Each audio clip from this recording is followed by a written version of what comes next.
Welcome back, witches. It's Megan and Morgan. Hello. Hello. How are you today, Morgan? I'm good. I'm really good. Oh, I love Yeah. it. How are you doing? I'm good too. I'm feeling the vibes are good. I'm feeling Yeah. getting back into the flow. Since this is gonna come out tomorrow, Yeah. I'm like very present to all the energy right now. And I don't know, I had a really nice break over the long 4th of July weekend and did lots of nothing. And my version of nothing is like baking an easy cake and reading and watching movies and random shows. So feeling good. How about you? I play video games. Sweet. Yeah, I call it my Witchy Stardew Valley, I but love it's it. called Moonstone Island. I love So, that. I need to check it out.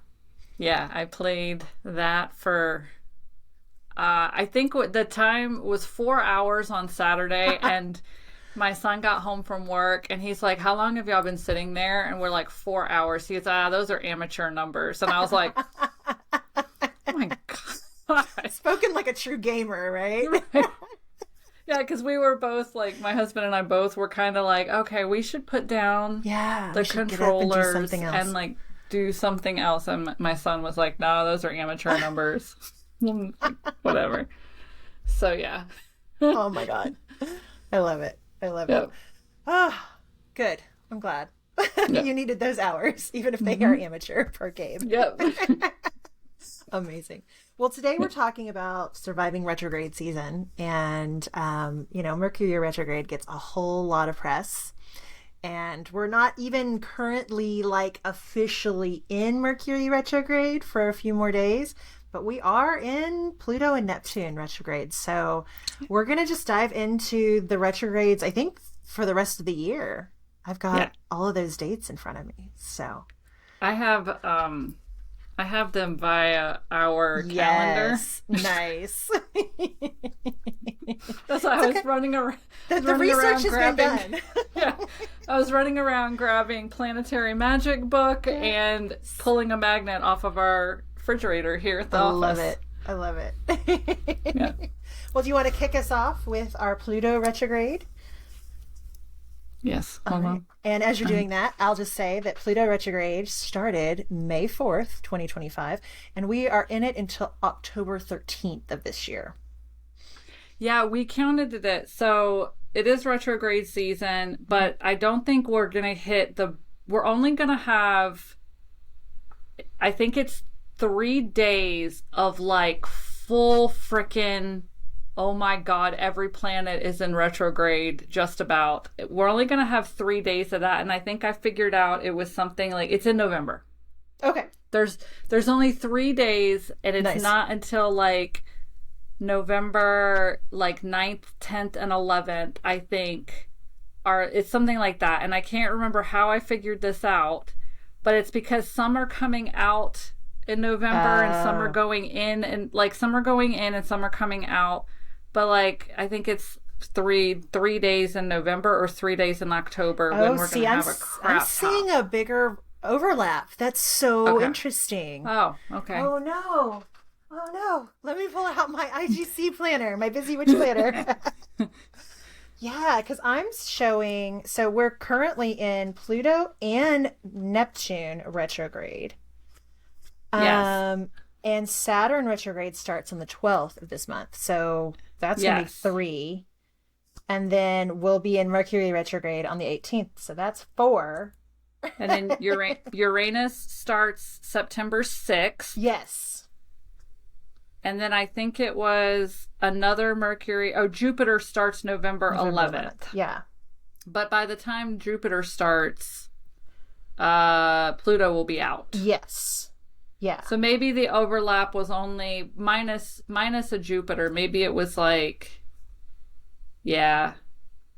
Maybe it was like October. Nope, I just looked at it wrong. I looked at the October 13th Pluto retrograde. So I thought we were only in like a heavy retrograde from like the 9th through the 11th of November. But we're still going to not be in Pluto at that point. Yeah. Yeah. It is retrograde season. It's just when a lot of the... It's fine. It's fine. It's fine. It's a lot. And we are in that Mercury shadow period, so that pre-retrograde period. So, communication is off a little bit, but that's okay. No, the pre-shadows of Mercury hit us a hell of a lot harder than actual Mercury retrograde here. Same, yeah. So, yeah. Yeah, same. And I do want to start with, don't fear a retrograde. I think all retrogrades, at least what I've found, just especially over the years of learning more about retrogrades and planetary alignments and stuff like that, retrogrades are, we should probably take one step back. It's when the planet appears that it's going backwards in the sky.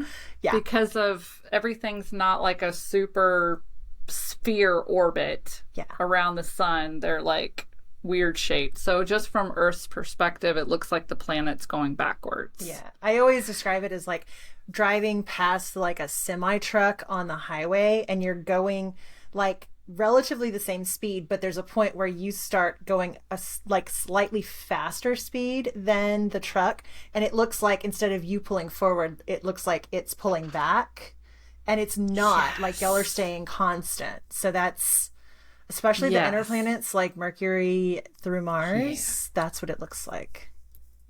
Okay, that's a great, I love that little analogy. I gotta put it in a visual for myself. So And so it tends to just slow things down. Like whatever that planet is associated with, it tends to just slow down the lessons learned by that planet, usually.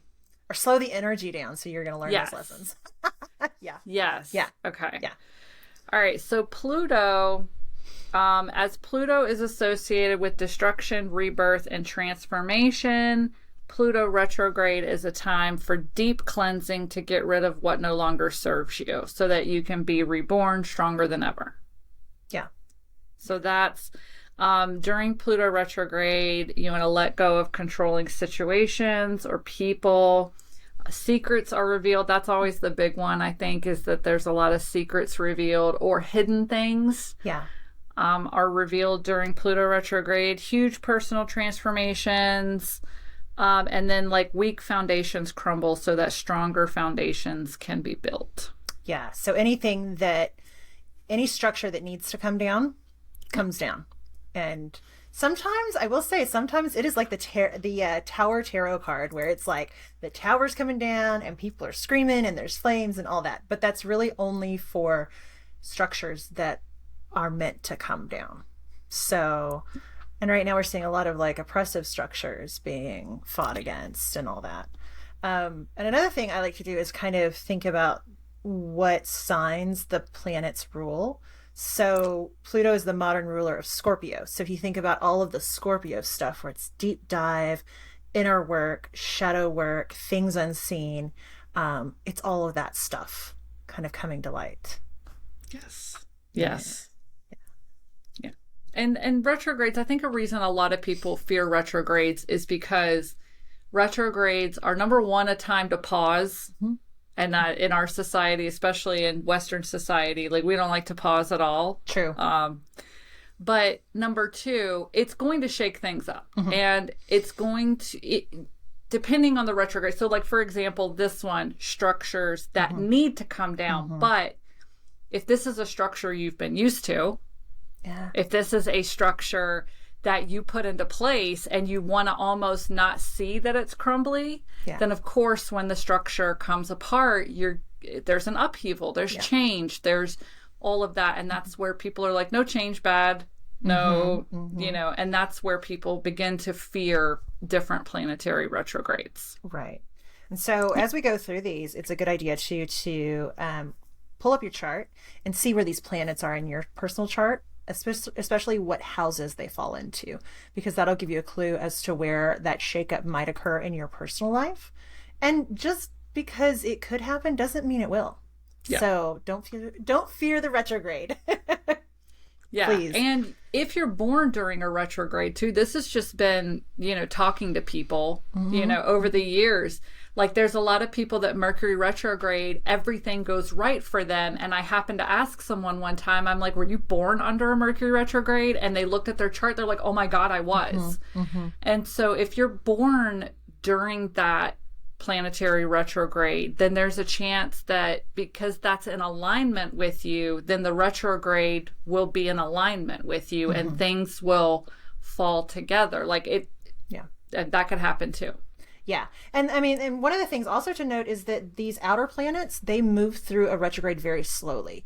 Yeah. So we're used to Mercury retrograde feeling very quick because it only lasts about 3 weeks. So you kind of compress all of that into a 3-week time period. It's like, oh my God, everything is going wrong.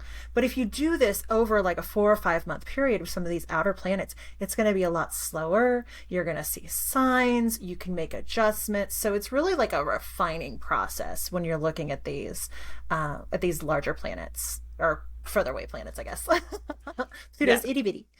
So. And Pluto's still a planet in my book, so it is. It is. I don't care what the science book. A dwarf planet is a planet.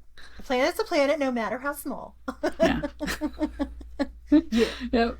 All right. So we've got Pluto retrograde, and then July 4th started Neptune retrograde.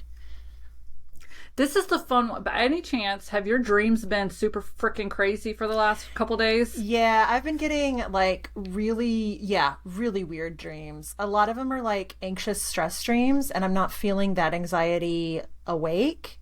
But yeah, I am getting weird dreams. That was my husband was the first one to come. He came to me either Saturday or Sunday. He's like, I had the weirdest dream. And I'm like, Neptune's in retrograde, and then I started having them, like just weird. Because so Neptune deals with fantasy versus reality. So this is where Neptune retrograde can be crazy for some people, because if you're living under an illusion, if you refuse to see the truth in front of you, then Neptune retrograde's going to rock your world, because it's going to show you the truth of things, and it's going to show you where you're not acknowledging reality, and it's going to show you the illusions that you're living under. And for a lot of people, that is scary and painful. Or maybe you've put up illusions as protection methods so that you don't see things that are going on in your life. And Neptune's going to kind of strip those away. So facing your fears is a really good practice during Neptune.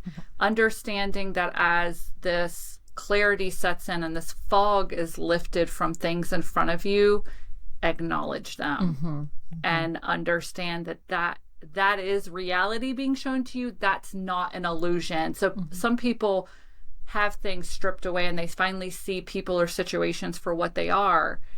And instead of being like, oh, this is reality, they're like, oh, that's not real. Right. That's not true. When during Neptune retrograde, you're being revealed reality, and what's shattering is your illusion that you kind of put around it.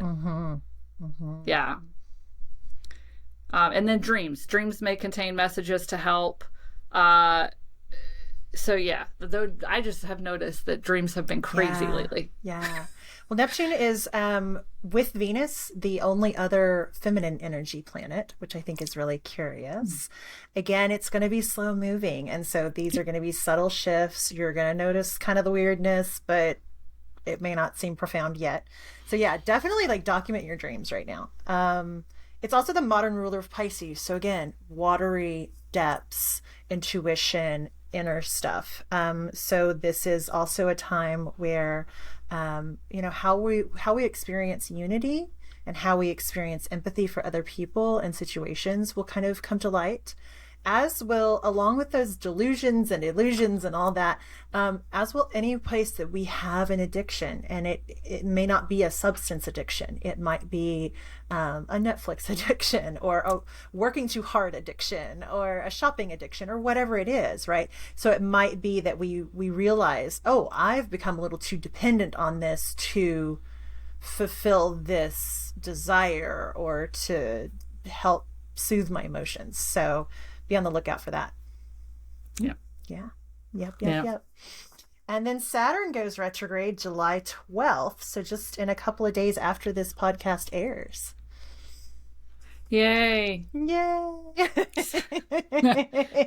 So Saturn is the one that I kind of call the karma retrograde. So because Saturn deals with like discipline, boundaries, and truths, when it goes retrograde, it goes retrograde to make sure that you have learned lessons. Mm-hmm. So past lessons and stuff may pop up, and if you learned it, you'll skate through really easy. You'll be good. Saturn retrograde is not going to be bad for you. But if you have not learned those lessons, then it might be a fun ride. Mm-hmm. Like I like to say, karma's only a bitch if you are. Yes. Yeah. So, and yeah, one of the things that I came up with and just kind of refreshing my mind on this, is that like the things that you've put into place that have been for your greater good or the greater good around you, when Saturn is direct, like you're going to get a little bit reward for that during the retrograde too. Like you're going to bypass any of the bad stuff and you get a little extra boost for doing good stuff. Yes. Yeah. Yeah. Yeah. I hope that one. I hope that like I'm looking forward to this one because I've been putting in some boundaries and discipline, lots of hard work, lots of discipline lately, and that's why I'm like all right, if that I've been doing good, so hopefully that's gonna pay off for me. Yeah. But it's usually the past pops up during Saturn retrograde just to see if you learned your lesson. So it's fun if you have a questionable ex that might kind of pop up, and then you fall back into a routine with them, and then you break it off, and then you're on and off. It just that could happen again. That's a fun one during Saturn retrograde. Yeah. Saturn is the traditional ruler of both Capricorn and Aquarius. So if you think about the harsher, colder attributes of both of those signs, where sometimes a Capricorn and an Aquarius will just kind of tell you like it is and not mince words, Saturn will do the same thing if it needs to. That retrograde will say, hey, you're fucking up. Fix it.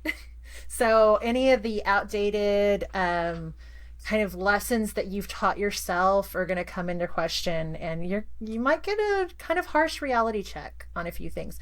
Again, slower moving planet.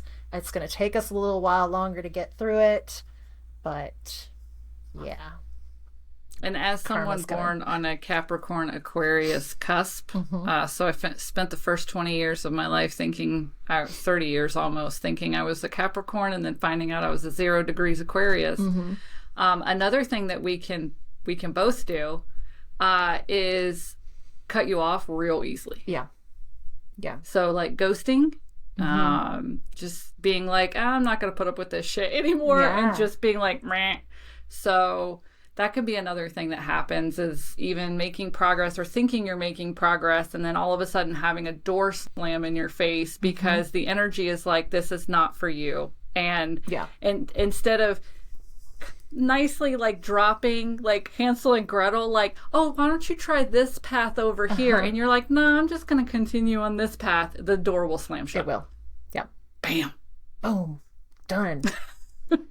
And then on July 18th, we've got our Mercury retrograde, which I feel like probably everybody listening is familiar with it. Communication, travel, technology. And that's okay. So wait a minute. That is until when? It's July 18th to August 11th. Okay. Yay. All that kind of like, at least here, like the kids start getting back to school around when it's ending. So that's great. I just know my anniversary is smack dab in the middle of that. Yep. And we don't do any fun, like we don't go out of town or anything. We just, we have like staycations here in Tucson for the weekend. But yeah, it's just, I'm glad that I literally, like, we go to a hotel and sleep a lot, be lazy by the pool. Oh, and sounds amazing. Indulge in food. Like, nice. So I'm glad that that's all we have to do. Seriously. During that time. Because that's much needed.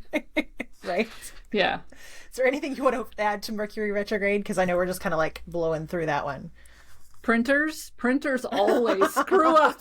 Especially if you're owned by Ink Goddess Creations. Colin finally took one to the dumpster and threw it in. We have another one that's just sitting on the couch. directly across from the new printer that we purchased. He bought an identical printer, and he's trying to teach the new printer that if you screw up, this is what happens to you with the old printer sitting directly across from it. Because we have printers. It's an electronic thing, and also for us, printing is, we're printing orders, we're printing, ideas, we're printing. It's communication based as well. What we're printing is a form of communication. So for us, that's the first thing that goes haywire in our office are the printers. So just electronics, cars breaking down, travel delays. If you are vacationing or something, expect travel. My daughter, it's just the pre-shadow right now. But my daughter was stuck on a plane on the taxiway for 2 hours. Oh, ick. Just like yesterday or day before yesterday, I think. Because they had a lightning pause first. And then they were like, okay, we're going to take off. And then the plane didn't move. And they were like, we're just kidding. We're going to sit here for another 45 minutes. And I'm like, oh my gosh, she's trying to fly during Mercury retrograde pre-shadow. That's the kind of stuff that happens. Your car may break down, hit construction or something on a road, and you're adding travel time. They're minor inconveniences. And I think that's what drives people so crazy about Mercury retrograde is it's things like emails not being sent and printers going down and your car breaking down or construction delay or whatever. It's just annoying. It's a lot of little shit. Yes. It's annoying. And at the same time, I've traveled on the first day of Mercury retrograde, and my plane was had open seats and arrived early and all. I mean, so you just never know. But there is a higher tendency of it. So just take your time and don't do like I do. I will really get going, and it never fails. I'll get going during Mercury retrograde and send emails without attachments, or not edit something that I meant to in a reply back to somebody or whatever. So just double check and triple check your emails. Yep. Okay, so let's see. Then we'll have Uranus retrograde September 6th. And so through until mid-October, we will actually have 4 retrogrades. We'll have Pluto, Neptune, Saturn, and Uranus. Yep. Oy. That's great. And that goes until February. Uranus retrograde. Carries us through to the new year. Okay, so what does this say? The planet of Uranus deals with massive change, sudden surprises, and life-changing awakenings, its forward movement is actually more tumultuous than its retrograde, which is why it was given the nickname the Great Disruptor. That's great. Yep. So when Uranus is in retrograde, you are given more time to accept and reflect on the changes occurring.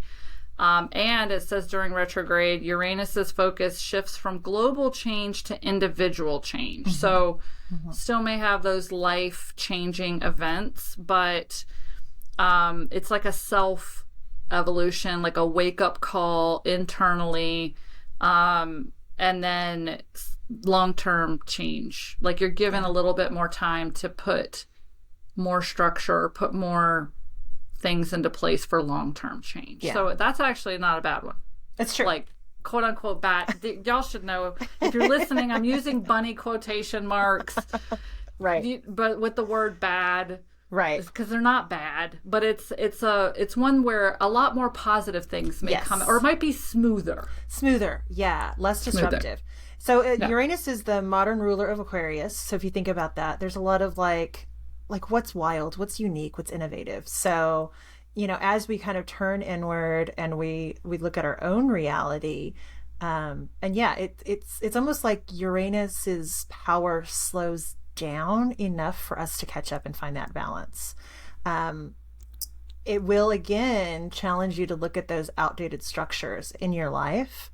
But it's kind of at that point where your intuition will be stronger and you will feel more innovative as well. So it's kind of this point where intuition meets innovation, and it's a little bit of wild card energy. So a lot of astrologers don't try to predict what's going to happen during Uranus retrograde because it doesn't know half the time. So, but overall, I think it's a lighter vibe and a more positive vibe, and yeah, it's going to cause a little bit of awakening to what you actually need in your life. I wonder with everything going on too, because this year, if I remember correctly, like 2025, and coming into the age of Aquarius, which we did last year maybe, or we're starting to enter into it or whatever. I think we're officially in it now. Okay. This year. So I do remember that 2025 was all about the crumbling of what's the word I'm looking for? Structures that are not great for the greater good. Yeah. Okay. Yeah. And I understand that at the current situation, I'm still waiting to see on that one. Honestly. But if that's what 2025, so I do remember there was something within 2025 where we were going to be having this shift to looking at things as a whole for humanity. Yeah. And so I'm wondering now if Uranus retrograde's role in that come September is going to be shifting back into, okay, how can I help humanity? Instead of looking at it like, what do we need to do to move things forward for humanity? What is my role in the bigger picture of moving humanity forward? Yeah, I think you're right. That feels right for the year. I know we talked a lot about like 2025 being a 9 year. So like things are kind of coming to a completion, whether they want to or not, but things are getting torn down. Yeah, that feels really empowering actually, because I know that a lot of us have felt like, oh my gosh, what can we do? How can we help? You know, where's the bright side in any of this? And so yeah, I'm hoping for empowered September. Yeah. I love that. Yeah. So good. We have another Mercury retrograde then November 9th through 29th. But then on November 11th until March 10th of next year, we have Jupiter retrograde, which is another lighter, more sedate retrograde period. And at least we don't have Mercury retrograde at Christmas like we did. Wasn't that last year? Yes, it was last year. It was like over like Christmas and New Year's. I'm like, no. Yeah. No, thank you. All right, so Jupiter, the planet of Jupiter deals with success, expansion, and luck. So Jupiter in retrograde motion wants to remind you to not only appreciate the success and progress in your life, but to remember that success does not come without work. Yep. A journey inward is prompted by Jupiter retrograde to see what works in your life and what isn't working. So spiritual awakenings, course correction is good during Jupiter retrograde, especially if you feel like you missed something or dropped something along the way. Detours to explore more around you. I love a good detour. I know. A side mission. I call them side missions. Little side quest. I love it. And it does say halt to success so that you can reevaluate and maybe even look. I think during Jupiter, I do a lot of like looking back, what worked for me? Like, how did I get here on my path? And what worked? And what do I need? Like, should I duplicate that? Like, should I go back to that? Or what didn't work? Let's get rid of that. Right. Yeah. It's kind of almost like a little self-assessment. And I love that it's coming at the end of the year because we're kind of doing that anyway. But kind of bringing it kind of internal, being a little introspective. Jupiter is also a planet of compassion and temperance. And so temperance is more like balance, kind of bringing things into perspective. A traditional ruler of both Sagittarius and Pisces, and is the house ruler for the 9th and the 12th house. So during Jupiter retrograde, like figure out like what your placements are in the 9th and 12th. If you have them, you may not.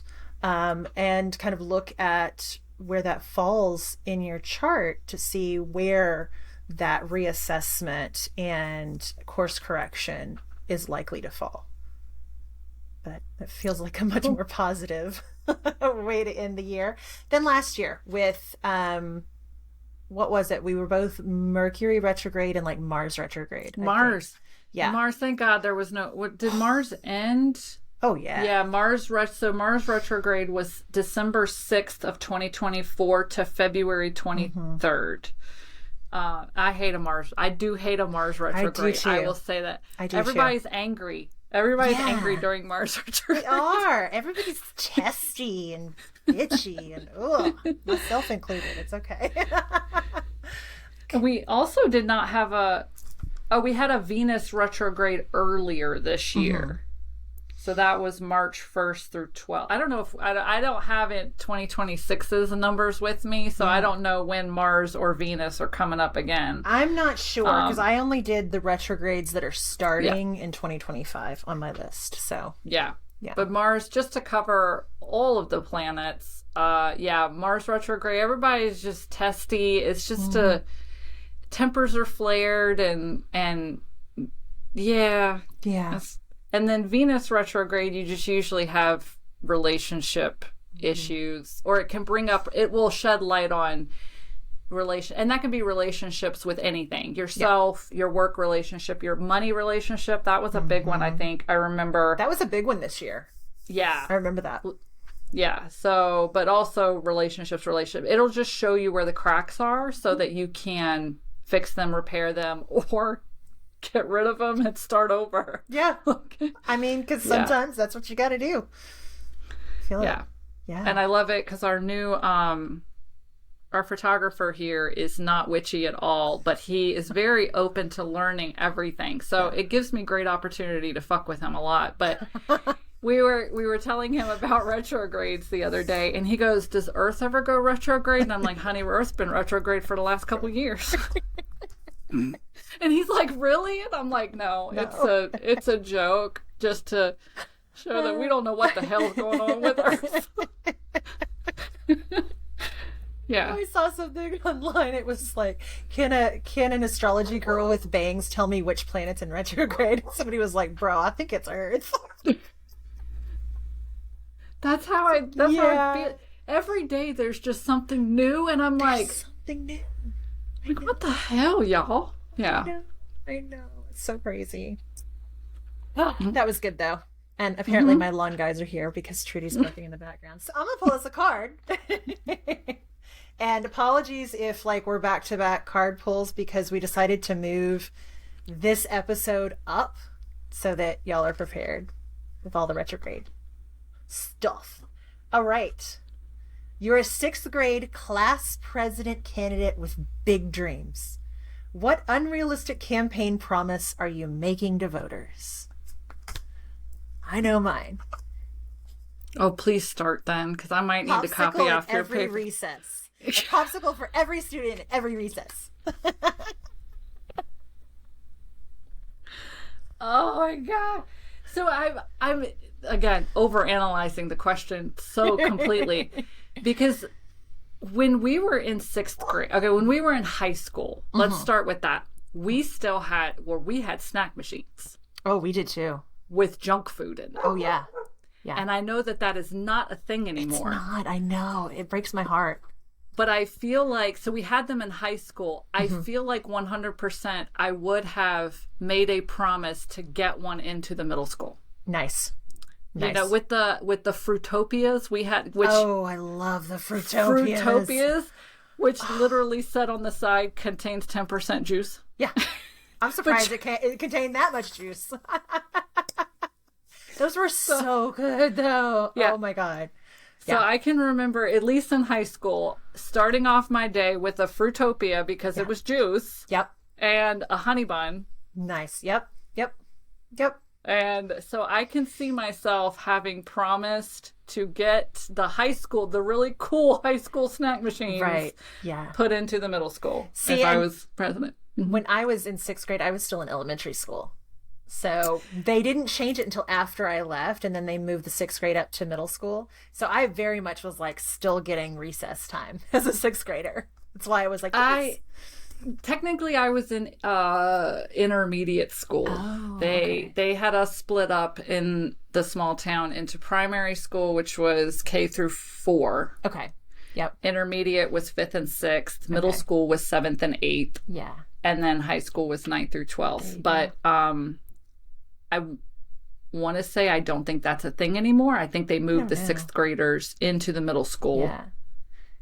Because I don't think that there's an intermediate school anymore in my hometown. So I guess I was just looking ahead in the future because that's close enough. Well, I went to a junior high school. It was 7th and 8th. We weren't middle school yet until the 6th graders came in. But I will say, in our junior high school, we had Taco Bell when I was in 8th grade, like actually at the school. That was in our high school. We had that in our high school. So it actually, because I think I'm a year or 2 older than you, so it just lines a year. up. Yeah. Okay. Yeah. Well, then it lines up because we had it. Well, we at least had it in 9th grade. It was. We tell our kids about this now, and they are like, "You had Taco Bell in your cafeteria," and I'm like, "That shit would not fly anymore at all." Nope, like not at all. Not at all. And they had for us. Snack machines were still in the cafeteria, but they turned off the food snack machines during lunch. Gotcha. They left the drink ones on. Oh, okay. But that was their way of trying to make sure that you went and got a healthy lunch in the Taco Bell line. Mine did not do that. So we had like a baked potato bar, which I loved getting. But my typical... I was so skinny for my body type at the time. Like, I look back on pictures and I had this gorgeous figure. I thought I was fat, but I wasn't. That's how it always is. But literally, I got a Dr. Pepper, a bag of rolled gold, I guess, pretzels, and a tube of sweet tarts. And that was my lunch, day after day after day. Oh my gosh. Yep. No, we were allowed 3. You could get 3 tacos in the Taco Bell line, limit of 3. Okay. So, especially when Colin and I were dating. Yeah. I mean, he's 6'3". Yeah. So I would go through the salad bar line and grab a salad, and then I would get back in line and get my 3 tacos to give to him so that he could eat 6 tacos. That's love. That's love. I'm not giving my Taco Bell tacos to anybody. No, I either wanted a salad or we had a baked potato or, I mean, of course, the rectangle pizza. Oh, well, yeah. Yeah. Yeah. And like did you have the chicken fried steak with the gravy and like somehow all of it was gray? Yes. Yeah. Delicious. You know what turned me off of those was when I had a biology class right before lunch and we had like dissected brains and they were also the same gray color. And I get like my meal and I'm like, nope, done, can't. Oh. It's okay. It's okay. It was probably better. I love this tangent that we went on from like our 6th grade stuff. So you're promising popsicles and I'm promising high school vending machines. Yeah. Like the healthy vending machines. Yeah. In our building. Yeah. The super yummy vending machines. I love it. It's amazing. Well, thanks so much for listening, y'all. This has been so much fun and hope you've had fun as well. We've got all the important links in the show notes, but be sure to find us on Instagram, on the Ink Goddess Creations YouTube channel, and also on Patreon. Just search up Two Witches Talking and you'll find us. And please like, subscribe, share, drop comments via email. It's TwoWitchesTalkingPod@gmail.com, or recipe suggestions from a couple of weeks ago. I don't think that's come out yet. Or your witchy stories, your successes or failures in spell work. Anything goes. And yeah, we'll see you again next week. Bye. Bye. Thanks so much, y'all.